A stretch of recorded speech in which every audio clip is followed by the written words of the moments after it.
বর্তমানে ডিজিটাল জগতে মানুষ বই পড়া ভুলে গেছে, এবং তার সাথে বই যিনি লিখেছেন সেই লেখকদের গল্প তো দূরের কথা। এবং সেই লেখকদের গল্প নিয়েই আসছে নতুন পরিচালক সুব্রত ঘোষের নতুন ছবি তাহাদের কথা। এখানে অভিনয় করতে দেখা যাবে বিশ্বনাথ বসু, অনিন্দ্য সেনগুপ্ত, রাজনন্দিনী পাল, তৃষা দাস সহ ঋষভ বসুকে। চলুন দেখে নি আজকে আমাদের এই আড্ডায় তারা কি কি বললেন। অভিনয়ের পাশাপাশি ছবিতে প্রযোজকের কাজ। এই মুহূর্তে আমাদের সঙ্গে আছে তাহাদের কথার প্রিয়াঙ্কা অর্থাৎ তৃষাদি।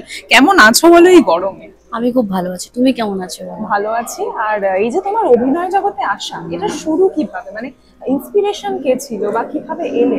আমার দাদু, আমার দাদু মানে আমার ঠাকুরদা, উনি যাত্রা করতেন, থিয়েটার করতেন, তো ছোট থেকে ওটা দেখে বড় হওয়া। আর দেখো, ছোট বেশি কম বেশি মানে কি বলবো, সবারই মধ্যে একটা ওই অভিনয় করার একটা থাকে ছোট থেকে, তো আমার মধ্যেও সেটা ছিল, সেখান থেকেই। মানে দাদুই ইন্সপিরেশন, একদম ছোটবেলা থেকে দাদুকে দেখে। দাদুকে দেখে বড় হওয়া, আর দাদুর অভিনয় দেখে বড় হওয়া। আমি অনেক ছোটবেলায় দাদুকে দেখেছিলাম খিলজির ক্যারেক্টারটা করতে। তো প্রায় 3 মাস যাবত আমি গ্রামে থাকি, ওখানে যখন দাদু যাতায়াত করতো ওনাকে জুতো ছুঁড়ে মারা হতো।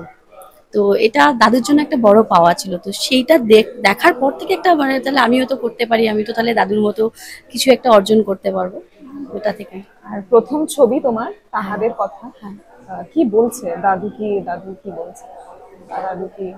ছবি কি বলছে? হ্যাঁ। হ্যাঁ, ছবি হচ্ছে, আমাদের ছবিটা হচ্ছে তোমার এমন একটা সাবজেক্ট যেটা হয়তো এখনো সেইভাবে হয়ে ওঠেনি আমাদের আমাদের বাংলা ইন্ডাস্ট্রিতে। কারণ ছবিটা হচ্ছে সেই সমস্ত অনামী লেখকদের নিয়ে ছবি। আর আমার ছবির চরিত্রগুলো হলো সেই সব চরিত্র যেগুলো আমরা বইগুলো না পড়লে তো আমরা সেটা জানতে পারবো না। ধরো তুমি লিখেছো কোনো একটা কাহিনী, সেটা পাবলিশ হয়েছে, কিন্তু আমি তো তোমাকে চিনি না। তোমার ছবি তোমার স্টোরি আমি না পড়লে সেটা আমার মধ্যে বেঁচে থাকবে না। তো সেরকমই কয়েকটা ক্যারেক্টার বেঁচে থাকার লড়াইয়ের গল্প আমাদের এই ছবি তাহাদের কথা। আর তোমার কি চরিত্র সেখানে, তুমি কিভাবে প্লে করছো, আমার কিভাবে? চরিত্রের নাম প্রিয়াঙ্কা, তুমি আগেই বলেছো। একদম। তো আমার চরিত্রটা হচ্ছে 70-এর দশকের একজন ক্যাবারে ডান্সার, আর তিনি আবার অনিয়মিত অভিনেত্রী। তো ওর একটা প্রেমের সম্পর্ক যার নাম রফিকুল, যেটা ঋষভ প্লে করছে। সে নকশাল করে, আর এই দুজনের প্রেমটাকে বাঁচিয়ে রাখার লড়াইয়ের গল্প আমাদের দুজনের চরিত্র। একদমই তাই। ছবিতে বিভিন্ন অনামী লেখকদের কথা একদমই তাই। উঠে আসছে, এবং জুটি, দুটো প্রেমের জুটি উঠে আসছে। তো সেখানে কি কিছু ক্ষেত্রে মনে হচ্ছে যে মানে ছবিটা নস্টালজিক হয়ে উঠবে কোনোভাবে, মানে মানুষের কাছে নস্টালজিক দিকটা ধরা দেবে? হয়তো কিছুটা, যেমন এখানে আমাদের ছাড়াও রাজনন্দিনী আর অনিন্দ্যর মধ্যে একটা ভালো প্রেমের গল্প আছে। আর আমাদের দুজনের এই দুটো জুটি ছাড়াও দীপক হালদার আর শ্রাবন্তী বন্দ্যোপাধ্যায়ের একটা মানে বিশাল বন্দ্যোপাধ্যায় না, আমি ঠিক জানি না, সরি, ভট্টাচার্য হবে হয়তো। দিদির একটা এমন চরিত্র, এমন একটা প্রেমের গল্প, সেটা সচরাচর আমি তো দেখিনি। আমার মানে এত বয়স হয়ে গেল, আমি জ্ঞান তো কোনোদিন দেখিনি এরকম একটা প্রেম হতে পারে, এরকম একটা প্রেমের গল্প হতে পারে। তো নিশ্চয়ই মানুষের কোনো না কোনো এক জায়গায় মন তো ছবেই। আর নিজে কতটা নস্টালজিক হয়ে উঠলে ছবিতে অভিনয় করার সাথে সাথে? দেখো, এখন 2024, আর আমরা ছবিটা করেছি, মানে আমাদের চরিত্রটা করেছি আমরা 70s-এর সময়। তো একটু হলেও তো ছুঁয়েছে মনটা, নিজেকে একটু।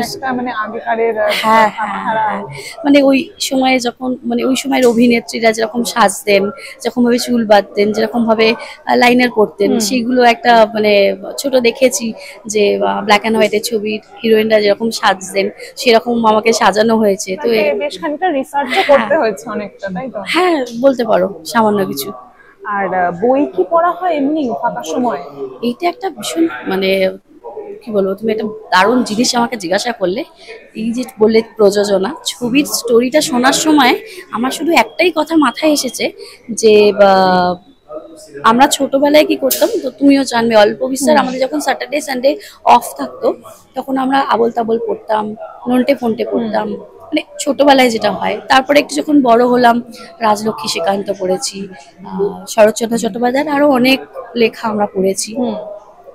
এখন কিন্তু সেটা আর হয় না, মানে কোনো বাচ্চাদের দেখবে এখন সবাই মোবাইলে, একদম মানে সবটাই ডিজিটালি, সবটা হ্যাঁ মানে বুকের থেকে বেশি ফেসবুকে সবাই একদমই তাই। থাকে, তো সেটা হয়ে ওঠে না। আর সেটা শুধু ওদের ক্ষেত্রে বলবো না, আমাদেরও নানা রকম কাজের চাপে হয়ে ওঠে না। কিন্তু এই গল্পটা পছন্দ করা বা সিলেক্ট করার একটাই কারণ ছিল, কোনো একটা জায়গায় মনে হয়েছে যে ছোটবেলায় এটা করতাম, এখনের বাচ্চারা সেটা করে না বা আমরাও সেটা করি না। হ্যাঁ, তো এটা ছবিটার মাধ্যমে আমাদের একটা ছোট্ট মেসেজ যে বই পড়া দরকার, বই পড়ুন, বই গিফট করুন, এগুলো বন্ধ হয়ে গেছে। একদমই তাই। তৃষাদি, তোমার তো এটা মানে প্রথম ছবি, এবং তোমার মানে এরকম ধরনের কিছু আছে যে মানে আমাদের তো অনেক উপন্যাস বা গল্প থেকে একটা ছবি হয়, মানে সেটা বই লেখাও আছে এবং পাশাপাশি ছবিও হচ্ছে, তো সেরকম কোনো চরিত্রে যদি মানে অভিনয় করার ইচ্ছা, মানে তোমার এরকম কোনো ইচ্ছা কি রয়েছে? এখনো বলতে পারবো না এটা, মানে এটা তো একেবারে ইয়ে, কিন্তু হ্যাঁ আমি রিসেন্টলি একটা থিয়েটার দেখেছিলাম উল্লাস মল্লিক বাবুর। আমার খুব ইচ্ছে আছে যদি নেক্সট আমি সুযোগ পাই আর ওনার সাথে সেরকম ভাবে কোঅর্ডিনেট হয়, তো আমি ওই ছবিটা নিশ্চয়ই করব, মানে ওই থিয়েটারটাকে আমি ছবিতে নিশ্চয়ই করব। এটা আমার একটা কথাবার্তাও চলছে, দেখা যাক কি হয়। একদমই। আর এই যে বিভিন্ন কাজের ব্যস্ততার মাঝখানে তুমি ফাঁকা সময় কি করতে ভালোবাসো?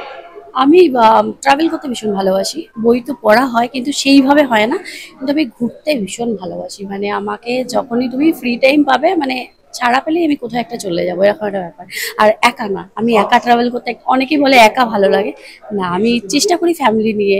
আমার খুব ভালো লাগে, মা থাকবে সঙ্গে, সবাই থাকবে, চেষ্টা করি, কিন্তু সবসময় মার হয়ে ওঠে না, তো একাই হয় আর কি। একদমই। আর তাহাদের কথা, নতুন ছবি মুক্তি পাচ্ছে আগামী 24 তারিখ, তো সেটা নিয়ে দর্শকদেরকে কি বলবো? দর্শকদের এটাই বলবো যে আপনারা হলে এসে ছবিটা দেখুন, খুব একটা ভালো ছবি, মানে এটুকুনি বলতে পারি, আপনাদের নিরাশ করে ফেরাবো না। আর এরকমই নতুন নতুন গল্প জানার জন্য আপনাদেরকে চোখ রাখতে হবে 71/1 MB ফেসবুক, ইনস্টাগ্রাম এবং ইউটিউবে।